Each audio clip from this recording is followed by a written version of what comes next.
एक राजा था जिसकी 4 पत्नियां थी।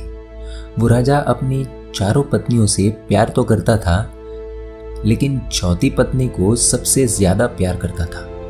हमेशा उसके लिए कुछ उपहार लाता, उसकी खुशी का पूरा ध्यान रखता, महंगे तोहफे देते रहता। साम्राज्य में सबसे बेस्ट चीजें उस चौथी पत्नी को दे दिया करता। उसी राजा की तीसरी पत्नी बहुत खूबसूरत थी, इसीलिए वो उसका इस्तेमाल करके पड़ोस के राज्यों में दिखावा करता। वो उससे सिर्फ इसलिए प्यार करता था क्योंकि उसकी मदद से वो पड़ोस के राज्यों के राजाओं को जलाता रहता था। उसी राजा की जो दूसरी नंबर की पत्नी थी वो बहुत अच्छी थी, शांत स्वभाव वाली थी और गुणों से संपूर्ण थी।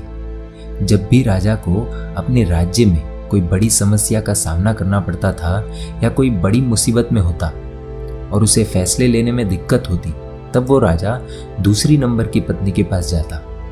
और वो इतनी बुद्धिमान थी कि बहुत आसानी से राजा की बड़ी से बड़ी समस्या का हल बताकर राजा को खुश कर देती। अब राजा की जो पहली नंबर की पत्नी थी वो बहुत वफादार, बहुत ही ईमानदार थी। वो हमेशा राजा की सेहत का ध्यान रखती, राजा की संपत्ति की रक्षा करती और हमेशा उसको राजा के सेहत की फिक्र रहती। लेकिन राजा इस पत्नी के मामले में बहुत ही नादान था। राजा इस पहली पत्नी को शायद ही कभी नोटिस भी करता। प्रेम तो बहुत दूर की बात, पूरे दिन में शायद ही एक बार भी इस पत्नी का ध्यान भी आता। एक दिन राजा बीमार पड़ गया, इतना बीमार कि उसे ये एहसास हो गया था कि वो अब हमेशा के लिए इस दुनिया से विदा होने वाला है। उसे भनक लग गई थी कि किसी भी वक्त उसकी मृत्यु हो सकती है। उसके मन में ये ख्याल आया कि अभी जीवित अवस्था में तो उसके पास 4 पत्नियां हैं, लेकिन मरने के बाद तो एकदम अकेला हो जाएगा। उसने अपनी चौथी नंबर की पत्नी को बुलाया और पूछा कि मैंने तुम्हें सबसे ज्यादा प्यार दिया, अब मैं मरने वाला हूं, तो क्या तुम मेरे साथ आ सकती हो और मृत्यु के बाद भी मेरे साथ रह सकती हो? चौथी पत्नी बिना एक भी शब्द बोले राजा से दूर चली गई। राजा को उसका ये रूप देखकर बहुत दुख हुआ। उसने सोचा कि वक्त बर्बाद करने से कोई मतलब नहीं है, इसीलिए जल्दी से उसने अपनी तीसरी पत्नी को बुलाया और वही सवाल दोहराया कि क्या तुम मेरे साथ मर सकती हो और मृत्यु के बाद तुम मेरे साथ रह सकती हो? तीसरी पत्नी ने भी सीधा मना कर दिया, ये कहकर कि जिंदगी बहुत अच्छी है और तुम्हारे मरने के बाद मैं किसी और से शादी कर लूंगी। जब ये शब्द तीसरी पत्नी से सुने तो राजा का दिल एकदम से टूट गया। अब बिना देरी किए उसने अपनी दूसरी पत्नी को बुलाया और वही सवाल दोहराया। राजा ने सोचा अभी तक हर समस्या का समाधान इस दूसरी पत्नी ने किया है, तो इसका भी हल उसके पास जरूर होगा। लेकिन राजा को इस बार भी निराशा ही हाथ लगी।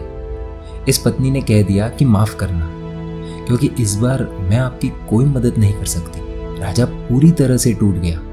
फिर बाहर से एक आवाज आई कि मैं तुम्हारे साथ चलूंगी, चाहे तुम जहां भी जाओ मैं साथ दूंगी। राजा ने आंखों में आंसू के साथ नजरें उठाई और देखा तो ये पहली पत्नी थी। यह पहली पत्नी बहुत बीमार और दुखी दिख रही थी। राजा ने कहा, शायद मुझे तुम्हारी देखभाल ठीक से करनी चाहिए थी, मैंने तुम्हारा ध्यान नहीं रखा।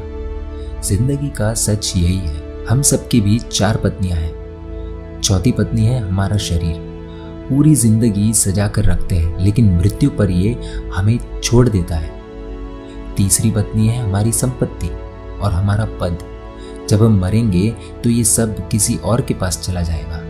दूसरी पत्नी है हमारा परिवार, हमारे दोस्त, हमारे रिश्तेदार, चाहे वो हमसे कितना भी प्यार क्यों ना करते हो, लेकिन मृत्यु पर वो सिर्फ शमशान तक साथ देंगे।